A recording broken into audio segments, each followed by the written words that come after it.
With the growth in human understanding and intelligence, a large number of misconceptions and beliefs in the name of God and religion are already crumbling down. And one day, in the recent future, man's consciousness is bound to take a quantum leap. And then, like the science of the outer world, like the physical sciences, there will be only one religion, only one spirituality in the whole world, and the same will be known as the science of the inner. Just as the laws of the physical world apply to each and every individual in the same way, be it Hindu or a Muslim or a Sikh or a Christian or a Jain or a Buddhist. Similarly, the laws of the inner world will apply to each and every individual without any discrimination on any grounds of caste, creed and religion. That day is not far off, and that will be the most valuable period in the history of the development of human consciousness. No doubt, at this stage of development, all the old religions of the past, like Hinduism, Jainism, Buddhism, Christianity, Islam, Judaism, and several others, will disappear from the whole world.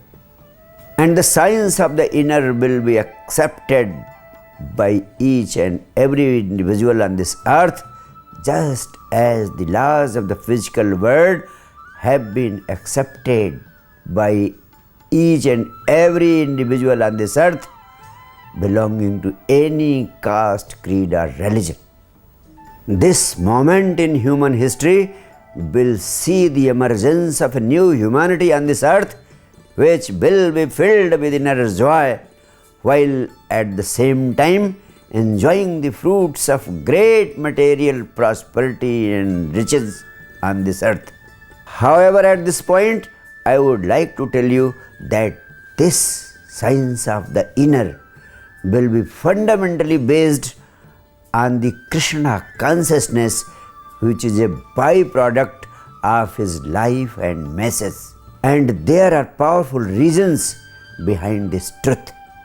Krishna's life and message has several distinguishing features as compared to the old religions of the past. And these distinguishing features need to be understood in a right perspective, for which an effort is being made right here. One of the distinguishing features of his life and message has been the simple fact that all the religions of the world were self-denying and life negative. They considered sorrow and sadness as virtues of life. It is said that Jesus never laughed in life. His sad face with his body on the cross became the focal point of attraction for his followers. And as a result, the faces of the followers were bound to remain sad, morose and melancholic. At the same time, in a deep sense, Mahavir and Buddha had also a very sad approach towards life. They also did not believe in the joys of the present life, and they were focused in the life after death. They were concerned and totally emphasizing that this life is full of suffering, and their eyes were focused on liberation from this world, on liberation from this life, and to enter another life, the life after death. Just on the contrary, Krishna emphasized on living this life to the full. He had become a symbol of joy, a symbol of love, a symbol of celebration, just because he believed that life should be joyfully lived and joyfully celebrated. Let there be dance, let there be celebration, and let this life be made as pleasant as possible. Secondly, all the past religions of the world have divided life into two parts: good and bad, right and wrong, moral and immoral. And they were choosing the one and discarding the other. Entirely opposed to it, Krishna had a message to live life to the whole, to live life in its totality.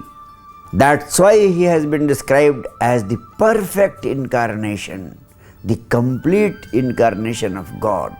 All other incarnations of God has been treated as incomplete, as imperfect. Even Rama's incarnation is incomplete. Rama has been described as a supreme individual. He had several limitations in which he had to live and he had to work for his people. However, the God Almighty had dawned on Krishna as a whole in its totality, and that is why he had no limitations in his life of any kind. And it was also just because he believed in living life to the full in all its dimensions, in all its hues and colors. Krishna stood for everything, whatever life has for him.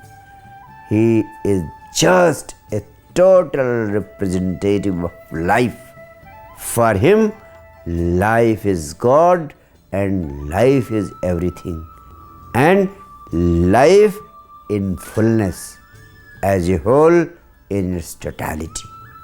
Thirdly, all the religions of the past stood against body and its pleasures.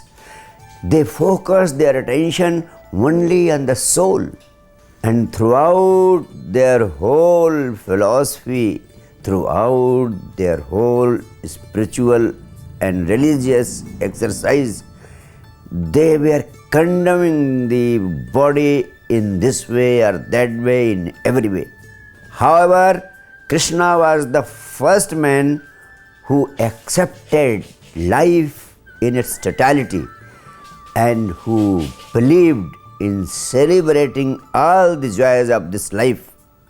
That is why he even became the subject of criticism by exponents of other religions and their followers.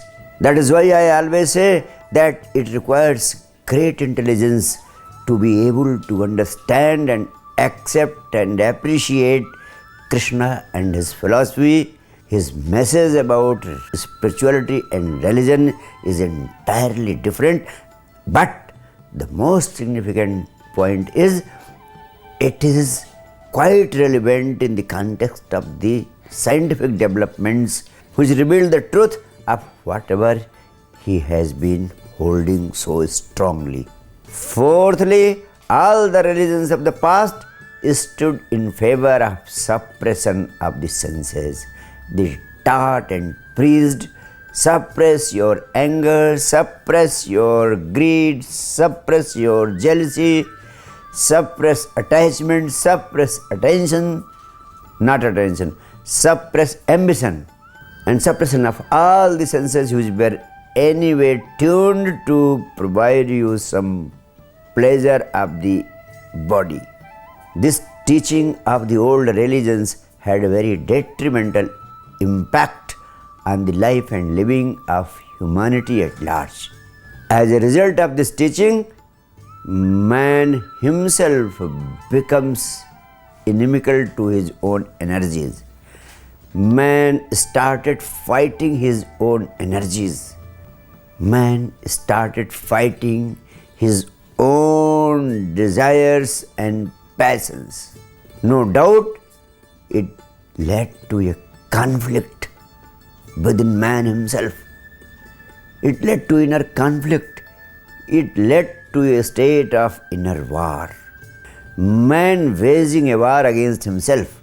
It was something like you fighting with your own energies, as if both of your hands are fighting against each other. Now the question arises, who will win? If both of your hands are involved in fighting, no one will win, only you will be defeated. You will be ultimately destroyed, and that is what was happening. As a result of this philosophy of suppression, man's life was being destroyed from inside out. Neither man was able to live this life joyfully, nor he could lead to the development of his own inner self.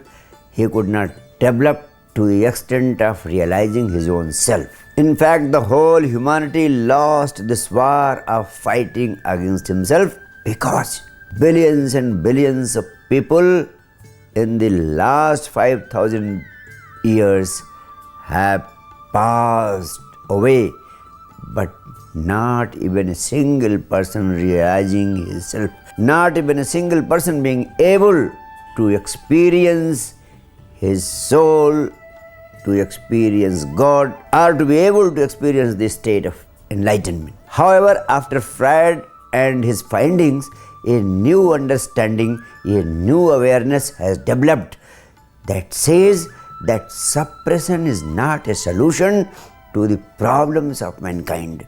Now it has been established that suppression leads to inner conflict, to a state of inner war that destroys the individual, and that ultimately finishes all the possibility of self-realization. You will be surprised to know that Krishna alone stands in conformity with the latest revelations in the field of psychology and science. His life, his philosophy, and his message is crystal clear that no suppression is needed. In fact, in the history of whole humanity, Krishna is the only person who stands totally against any kind of depression. He accepts life in all its colors and hues. He accepts life in all its dimensions to the full. He never runs away from the pleasures and joys of life. At the same time, he is also not ready to escape war. His heart is full of love and compassion, but at the same time, he is ready to involve himself in a war when it becomes unavoidable. His heart is full of non-violence, but he is ready to take a plunge into the fire and fury of war when it becomes unavoidable.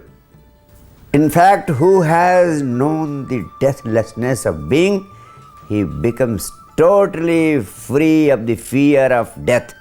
And one who has known the principle of the secrets of non-violence becomes totally free of the fear of violence. And ultimately, this is the meaning of God, that he can take everything of this life into his embrace, from nectar to the poison. Finally, Krishna has got the supreme wisdom of this existence, that this whole existence is a composite of two different polarities. He is fully aware of the dialectics of life.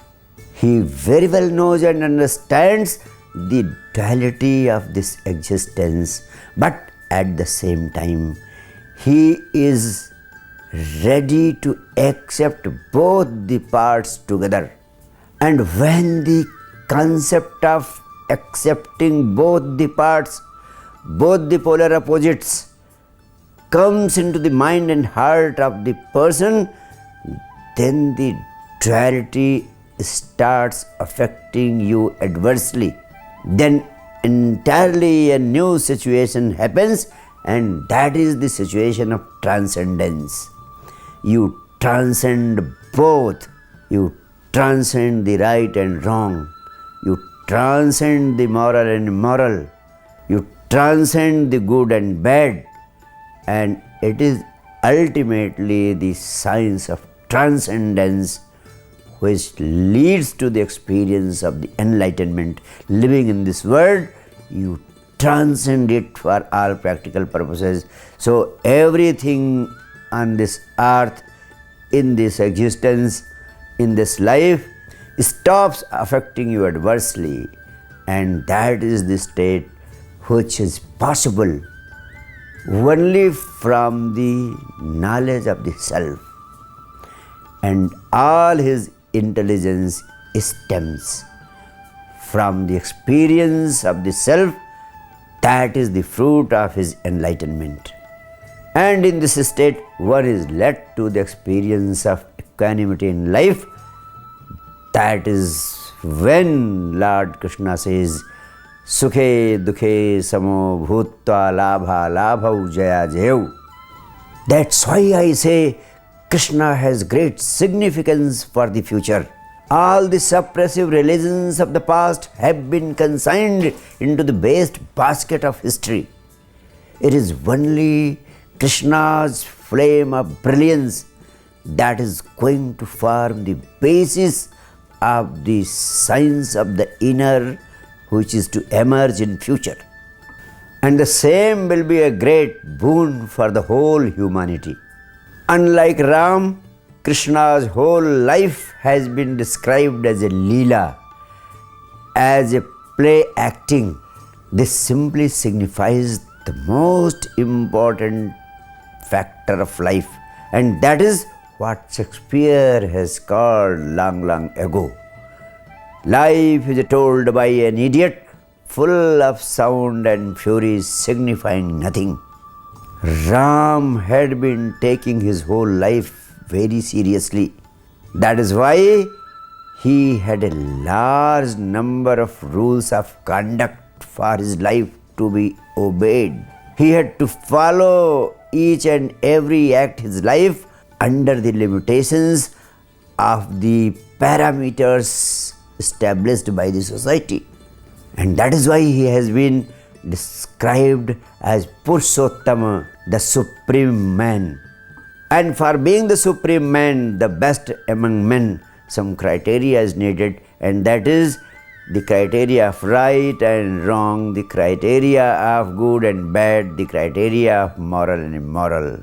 Whereas Krishna has transcended all such mundane considerations of life, and he stands beyond this duality. This is some experience which can be understood only after you have realized yourself, only after you have achieved the state of enlightenment. The right and true spirituality leads to the experience of the immortality of the soul. And in such experience, violence and non-violence both become meaningless. They come to stand on the same pedestal, because if something cannot be destroyed, if something is undestroyable, if something is indestructible, then violence and non-violence have got only a meaning for those who are in delusion. And then even killing in the war, killing in the battlefield becomes a play action, just a leela. The philosophy and wisdom of totality, the wisdom of wholeness of life, has started gaining universal acceptance. And this has started gaining acceptance in view of the new truths which have been discovered in the recent past. And this is to our utter surprise that this knowledge of the totality of this existence and the wisdom of transcending the duality had dawned on Krishna just 5,000 years ago. This is something which we could be able to understand just in the very recent past, and so our concept about spirituality and religion has become bound to undergo great transformation, and ultimately it is the Krishna consciousness which has got to prevail in times to come. For example, it is after the scientific discoveries in the recent past that we have been able to understand that body and soul are not two separate entities. Both are parts of the same pole. The invisible part of the body is soul, and the visible part of the soul is body. Similarly, we have been able to understand that God and this world are not two separate things. This world is nothing but the manifestation of this single energy that we call God. In a moment of dissolution, through this process of dissolution, this world becomes God. This single energy, the only one energy which has been termed as God, manifests itself into this whole world. So the existence and God are not two separate things, not two separate entities. They are just the expression of the same. In fact, nature is manifest God and God is manifest nature, and that is the meaning of Advait. You cannot understand Krishna without understanding this concept of non-dualism, the concept of Advait. Ultimately, there is no denying the fact that in the recent future, the message and philosophy of Krishna consciousness will form the fundamental essence of the science of the inner, which is going to become the part of life and living of every individual on this earth. And only then a new humanity with a laughing, dancing and singing religion will be born. Thank you.